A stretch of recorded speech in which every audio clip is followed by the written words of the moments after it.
Dear student, how are you. मैं हूँ त्रिवेदी आरती, Shrimati MS Lakhani कन्या विद्यालय के यूट्यूब चैनल में आप सबका स्वागत करती हूँ।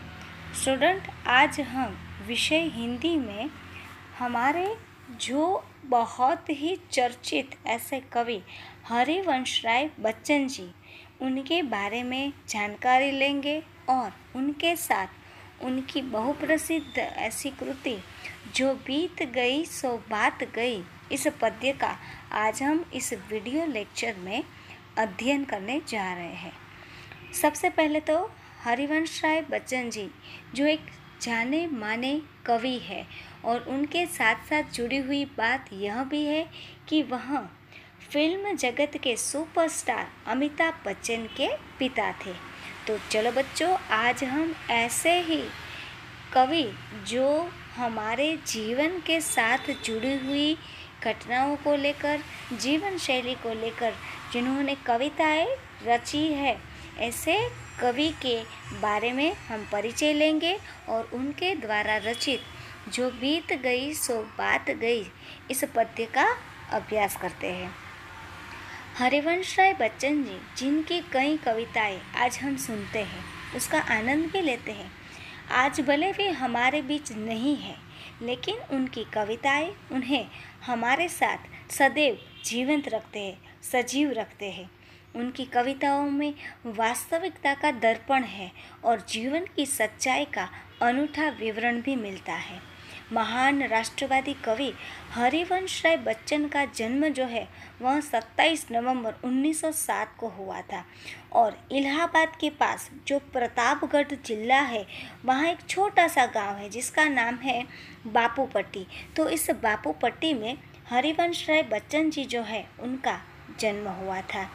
छायावादी कवि उसे कहा जाता था और जैसे कि मैंने आपको बताया कि भारतीय सिनेमा जगत के सुपरस्टार ऐसे अमिताभ बच्चन उनके वे पिता थे और इसी ख्याति से वह अधिक प्रभावशाली भी बने थे। इनका स्वभाव जो है वह तेज होने के कारण उसे एंग्री मैन यह भी कहा जाता था। अमिताभ भी इनके सामने निगाहें ऊपर नहीं कर सकते थे, ऐसे वह उग्र स्वभाव रखते थे। उनकी यही शैली उनके कृतियों में भी हम देखते हैं और सुनते भी हैं। हरिवंश राय बच्चन को हिंदी के महान कवियों के रूप में जाना जाता है। 18 जनवरी 2003 में इनके जीवन के रुख उन्होंने ऐसे मोड़ ली कि वह आज हमारे बीच में कविताओं के रूप में जीवित थे। यानी कि 18 जनवरी 2003 उसकी मृत्यु हो गई थी। इनकी कविताओं का लयबद्ध रूपांतर ऐसा सुपुत्र आवाज़ में हम सुन सकते हैं और मनमोहक ऐसी उनकी हर कविताओं की जो पंक्तियां है उसे हम दोहराते हैं और अलंकार का, साहित्य प्रेम में सौंदर्य और अलंकार, इन दोनों का उन्होंने समावेश भी किया था। तो ऐसे हरिवंश राय बच्चन जी आज हमारे बीच भले ही न हो, लेकिन उनकी कृति के माध्यम से हम उम्मीद करते हैं कि हरिवंश राय बच्चन जी जो है वह हमारे साथ जुड़े हुए हैं। जिस तरह से व्यक्ति जो है वह सांस लेता है, उसी तरह से अगर कवियों की गणना हो, कवियों की बातें निकले, तो उसमें हरिवंश राय बच्चन जी जो है वह प्रमुख थे। उन्हें पद्म भूषण से नवाजा गया था। उन्होंने अवधी और हिंदी भाषा में अपनी रचनाओं का निर्माण किया था। इतना ही नहीं, उनके हर काव्य संग्रह में हम देखते हैं कि मानो वह खुद अपने जीवन से कुछ नितार कर देते हो, ऐसा महसूस होता है। बच्चन जी यानी कि बाल्यकाल में बच्चन उसे कहा जाता था। शाब्दिक अर्थ होता है बच्चा या संतान होता है और उसके बाद वह इसी नाम से मशहूर भी हुए थे। चलो बच्चों, अब हम पढ़ते हैं इनके द्वारा रचित एक बहुत ही अच्छी कविता जिसका नाम है जो बीत गई सो बात गई, महान कवि हरिवंश राय बच्चन। बच्चों, अब हम इस काव्य की चर्चा करते हैं। हरिवंश राय बच्चन जी जो बीत गई सो बात गई, जीवन में एक सितारा था माना वह बेहद प्यारा था। वह डूब गया तो डूब गया, अंबर के आनन को देखा। कवि हरिवंश राय बच्चन जी जो है वह कहते हैं कि सितारा, सितारा का अर्थ क्या होता है? तारा। बेहद यानी कि बहुत ही प्यारा, अत्यधिक। डूब जाना, यहाँ पे डूब जाना इन शब्द का अर्थ जो है वह अर्थ है अस्त हो जाना, यानी कि दिखाई ही न देना। अंबर के आनन को देखा, अंबर यानी आसमान, और आनन का अर्थ होता है मुख। कवि जो है वह कहते हैं कि जो तुम पर बीती है वह आई गई बात हो गई है, यानी कि उसे अनदेखा कर देने में ही भलाई है। वह बात हमेशा के लिए समाप्त हो गई है। ऐसा मानकर हमें अपने जीवन को आगे बढ़ाना चाहिए और भूल जाने में ही हमारी भलाई है। माना कि हमारे जीवन में कोई ऐसा व्यक्ति हो जो तारों की भांति चमक रहा हो। जीवन में एक सितारा था। हमारे जीवन में कोई ऐसा व्यक्ति तारों की तरह चमकता हो और जो हमें बहुत ही प्यारा हो, जिसे हम बहुत चाहते हैं।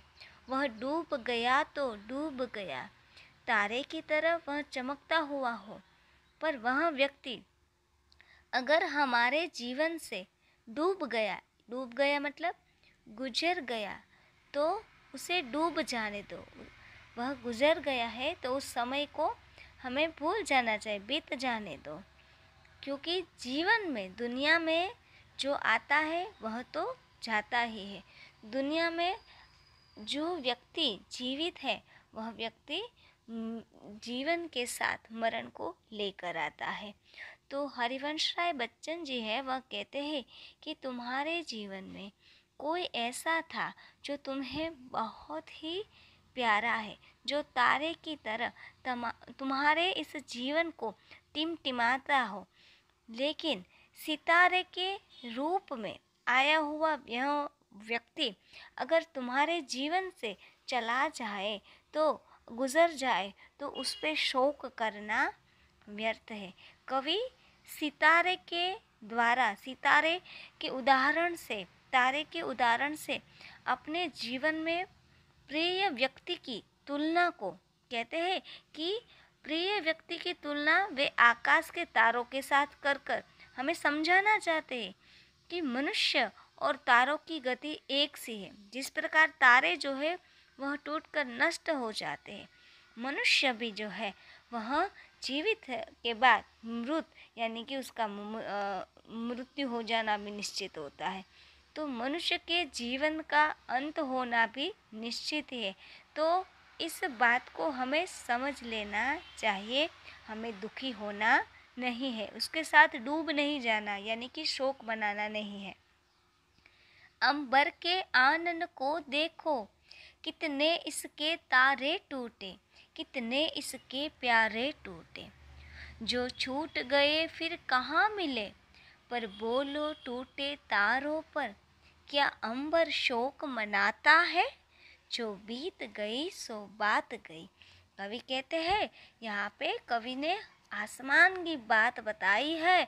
वह कहते हैं कि ज़रा देखो, आकाश के चेहरे को देखो कि वह किस तरह से जीता है। अब तक उसके जाने न जाने कितने ऐसे उसके प्रिय जो तारे होते हैं वह टूट चुके हैं और टूटकर बिखर भी गए हैं, फिर भी आकाश ने कभी भी शोक नहीं मनाया। आकाश कभी भी दुखी नहीं हुआ, यानी कि आकाश टूटे हुए तारों पर शोक नहीं मनाता है। जीवन में हमें भी आकाश की तरह, जो व्यक्ति हमसे बिछुड़ गए हैं, तारों की तरह वह टूट गए हैं, डूब गए हैं, हमारे साथ उसका संबंध जो है वह छूट गया है, तो हमें उस प्रिय व्यक्ति के वियोग को भूलकर जीवन को आगे बढ़ाना चाहिए। क्योंकि जो बात बीत गई है वह हमेशा के लिए समाप्त हो गई है। उसे दोहराने में हमें पीड़ा देता है, उसे दोहराने में हमें जो शौक मिलता है वह व्यर्थ है। कवि जो है वह कहते हैं कि बीती बातें को कभी भी मनुष्य जो है वह अगर शोक, ग्लानि या पछतावे की बात हो तो उसे दोहराना नहीं है, क्योंकि ऐसी बातों को याद करके अपना प्रिय व्यक्ति बिछुड़ गया है, ऐसी बातों को याद करके व्यक्ति अपने जीवन को जी नहीं पाता। इसीलिए उसे भुला देने में ही उसके जीवन की सफलता है, उसके जीवन का आनंद है।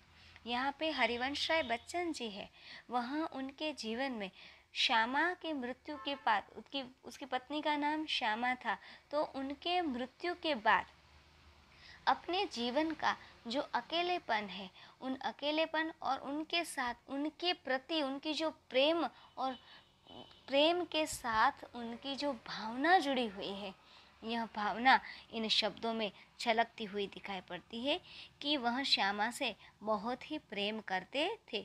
और श्यामा की बीमारी के बाद हरिवंश राय बच्चन जी जो है वह अकेले पड़ गए थे। जो बीत गई सो बात गई, जीवन में वह था एक कुसुम, थे उस पर नित्य नौछावर तुम, वह सूख गया तो सूख गया। कवि कहते हैं कि हर व्यक्ति के जीवन में, तुम्हारे या मेरे, मानो किसी भी व्यक्ति के जीवन में कोई ऐसा था जो फूल की तरह, कुसुम का अर्थ होता है फूल, फूल की तरह प्रिय लगता हो, तो तुम्हें वह व्यक्ति तुम्हें इतना प्रिय हो कि तुम उस पर न्यौछावर हो जाते हो, तुम उसके लिए ऐसी भावना में ओतप्रोत हो जाते हो। नित्य न्यौछावर हो जाना यानी कि मोहित हो जाना, और उसकी प्रसन्नता में ही अपने जीवन की प्रसन्नता मानते हो। वह खुश तो मैं भी खुश, ऐसी जीवन की प्रसन्नता मानते हो। और तुम्हारे जीवन का वह प्रिय व्यक्ति अगर जो जीवन उसके साथ जुड़ा हुआ है वह व्यक्ति अगर चला जाए, वह फूल अगर सूख जाए तो उसे सूख जाने दो, उसे अगर वह चला गया है तो उसे जाने दो, क्योंकि उसके साथ अपने जीवन को जुड़े रखने से भी हम दुख महसूस करते हैं। हरिवंश राय बच्चन जी खुद अपने जीवन से इस बात पे प्रतीत कराना चाहते हैं श्यामा जी के मृत्यु के बाद।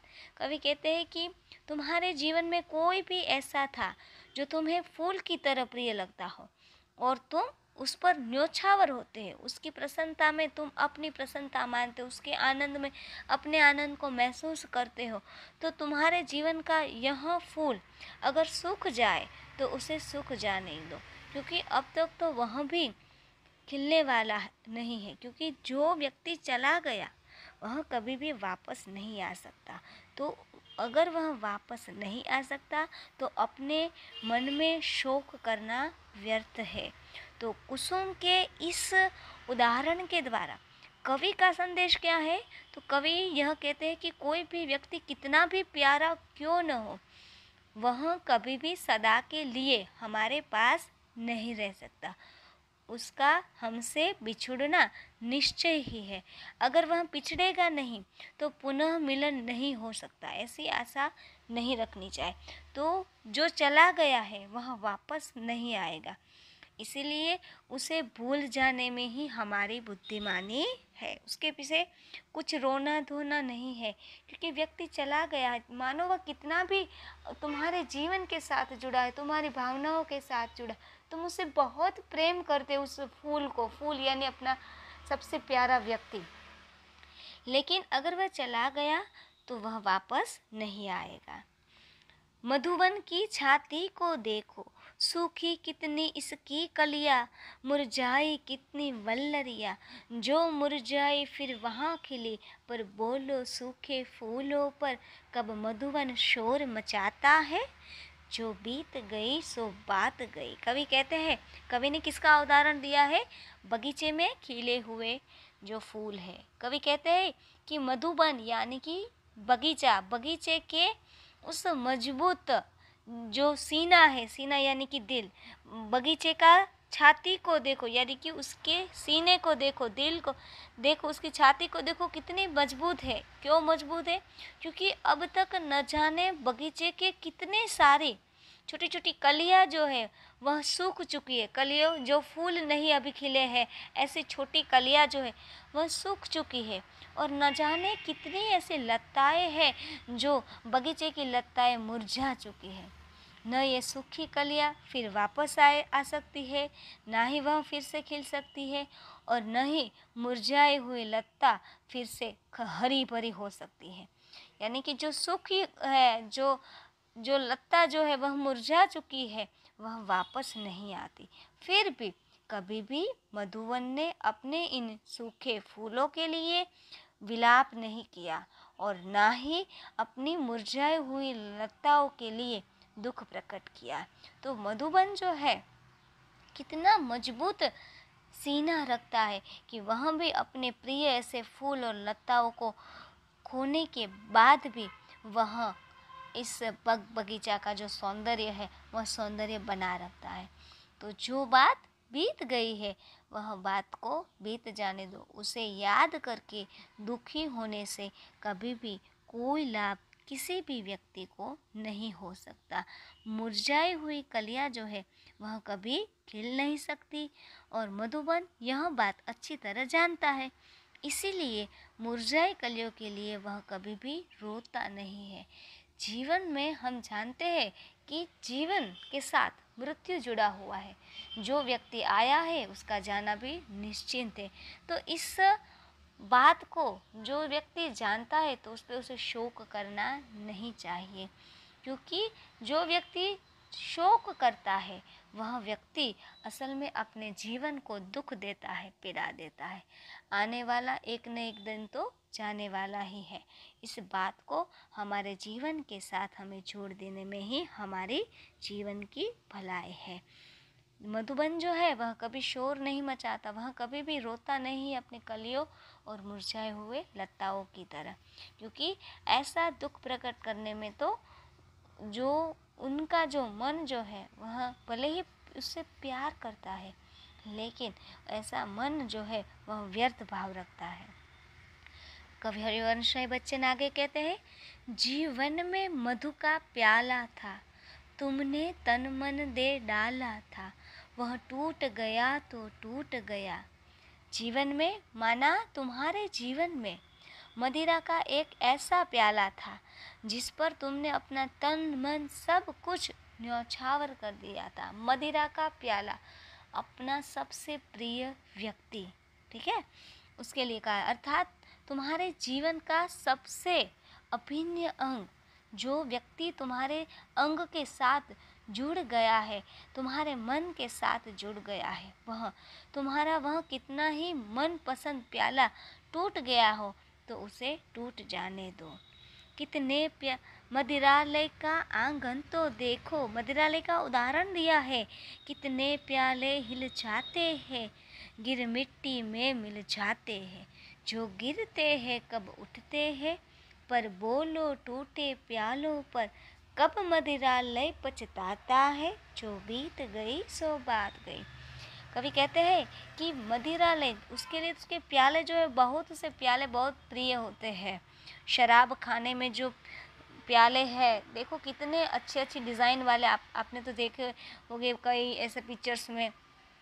तो वहाँ प्याले जो है शराब खाने के आंगन में अगर आप जाओ तो वहाँ न जाने कितने ऐसे प्याले हिलते और डुलते नज़र आते हैं, लेकिन वहाँ भी प्याले कभी कभी गिर जाते हैं, टूट जाते हैं, नष्ट हो जाते हैं। और जो सबसे अच्छे लगते हैं वह भी प्याले अगर गिर कर टूट जाए तो उस पर, उसके टूटने के बाद वह वापस तो नहीं आएंगे।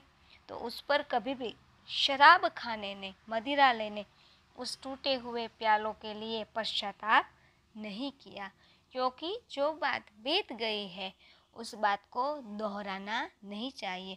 अगर उस बात को हम दोहराएंगे तो हम दुखी होंगे, और दुखी होने से जीवन में कभी भी लाभ नहीं होता।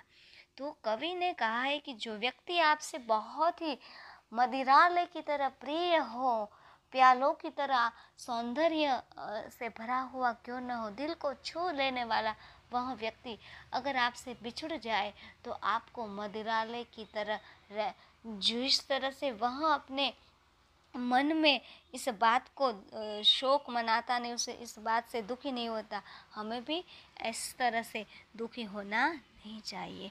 कवि ने यहाँ सितारे, बगीचे और इस मदिरालय के उदाहरण के द्वारा अपने जीवन में अपने प्रियतम व्यक्ति के बिछुड़ जाने के बाद वह कहते हैं कि जीवन को जीने के लिए बिछड़ी हुई बातों को याद नहीं करना चाहिए, क्योंकि जो जीवन में आता है वह जाने वाला ही है। तो इस बात से अपने जीवन में किस तरह से आनंद बनाए रखें और बिछड़ी हुई बातों को न दोहराने के बारे में हमारे कवि जो है वह हमें यहाँ पे सीख देते हैं। आगे बढ़ते हैं। कब मदिरालय पछताता है, जो बीत गई सो बात गई। मृदु मिट्टी के है बने हुए, मधुकट फुटा ही करते हैं। लघु जीवन लेकर आए हैं, प्याले टूटे ही करते हैं। फिर भी मदिरालय के अंदर मधु के घट है, मधु प्याले हैं। कवि कहते हैं कि मृदु यानी कि मदिरा रखने के जो गड़े होते हैं ना, उसे क्या कहते हैं? मधुघट कहते हैं। उसे क्या कहते हैं? मधुघट। तो कवि ने कहा है कि जो मदिरा रखने के घड़े हैं वह किससे बने हुए होते हैं? मिट्टी के बने होते हैं। तो मिट्टी के बने हुए हैं तो इसलिए वह बहुत ही नाजुक होते हैं और अक्सर वह टूट जाते हैं, फूट जाते हैं। यही हाल मधु प्यालों का भी होता है। वो जो कांच के होते हैं वो गिर जाते हैं, लुढ़क जाते हैं। तो जीवन भी है, वह हमारा जीवन कैसा है? लघु यानी कि छोटा। लघु जीवन लेकर आए हैं हम अपने हमारा जीवन जो बहुत ही छोटा है। ईश्वर ने हमें जितना जीवन दिया है उन छोटे से जीवन को हमें अक्सर टूट जाने के बजाय आनंद में रहकर बिताना चाहिए। अक्सर वह टूट जाता है, किसी की बातों से हम दुखी हो जाते हैं। फिर भी हमें क्या करना है? मदिरालय के अंदर जो मदिरा के घड़े हैं, रखे जाते हैं जो घड़े, उस घड़ों की तरह लोगों की मदिरा के जो प्याले छलकते रहते हैं, उसी तरह से मधु के घट के मधु प्याले यानी कि मदिरा के घड़े में से मधु के जो प्याले जो मादकता के मारे, जो मादकता के रूप में निकलते हैं, जो लोगों को नशे में अलमस्त रखते हैं, वे मदिरा का सेवन करते, वे मधु लुटा ही करते हैं। वह कच्चा पीने वाला है, जिसकी ममता घट प्यालों पर। जो सच्ची मधु से जला हुआ, कब रोता है चिल्लाता है, जो बीत गई सो बात गई। कवि कहते हैं कि वे मदिरा का सेवन करते रहते हैं। जो व्यक्ति मदिरा के घड़ों और प्यालों के टूटने के बारे में सोचता है, उसका लगाव होता है, तो वह कच्चा, ये कच्चा उसका अर्थ क्या होता है? कच्चा का नौसिखिया कहते हैं उसे। जो पियक्कड़ होता है ना, उसे वह कच्चा पीने वाला है, यानी कि पियक्कड़ है। जो सच्चे अर्थों में मदिरा का सेवन करने वाला होता है, वह मदिरा के घड़ों और प्यालों के टूटने पर रोता या चिल्लाता नहीं, क्योंकि उससे सब जो पीने वाला होता है, जो शराबी होता है, उसको सबसे ज़्यादा लगाव किससे होता है? उसकी बोतल से होता है, उसके प्याले से होता है। तो अगर वह भी टूट जाए, बिखर जाए, छूट जाए, गिलास जो है वह भी उसके कांच के टुकड़े हो जाए, तो वह रोता या चिल्लाता नहीं है, वह कभी भी इस बात पे शोक नहीं मनाता। इसी तरह से कवि कहते हैं कि जो बात बीत गई है जीवन में, उस बात को बिता देना चाहिए और हमेशा अपने जीवन को आगे बढ़ाना चाहिए। हमें हमेशा के लिए समाप्त कर देनी चाहिए बीती हुई बातों को, तभी हम जीवन में आगे के राह को दे सकते। हर नया सवेरा, हर नई आशा की किरण जीवन को जगाता है, लेकिन हम बीती हुई बातों को, चाहे वह कोई हमारा प्रिय व्यक्ति है, उसके साथ अगर हमारा जीवन जुड़ा हुआ क्यों न हो, लेकिन हर उगते हुए सूर्य के साथ और हर सूर्यास्त में हम अपने जीवन को याद करते हुए उस बीती बातों को दबाकर आगे की सोच रखनी चाहिए। यहाँ पर बच्चों जो बीत गई सो बात गई कविता जो है उसमें कवि ने आकाश, मधुबन, उसके बाद मदिरालय और मधुघट के उदाहरण, जो मधुघट जो मदिरा पीता है, जो शराबी है उसका मधुघट, इसके उदाहरण दिए हैं। और कवि कहते हैं कि जिस तरह से आकाश कभी अपने टूटे हुए तारों पर शोक नहीं मनाता, मधुबन अपने सूखे हुए फूलों और मुरझाई हुई लताओं पर दुखी नहीं होता है, जिस तरह से मधुघटों के टूट जाने पर मदिरालय शोकग्रस्त नहीं होता, हमें भी, मनुष्य को भी यह समझ लेना चाहिए कि जिसका साथ भगवान ने जितने दिनों तक, जितने समय तक दिया है, हमें उस व्यक्ति के साथ अपने जीवन का सफ़र उतने ही समय करना है। उसे भूल जाने, अगर वह चला गया है तो उसे भूल जाने में ही हमारी भलाई है। जो बात बीत गई हो सो उसे बीत जाने दो।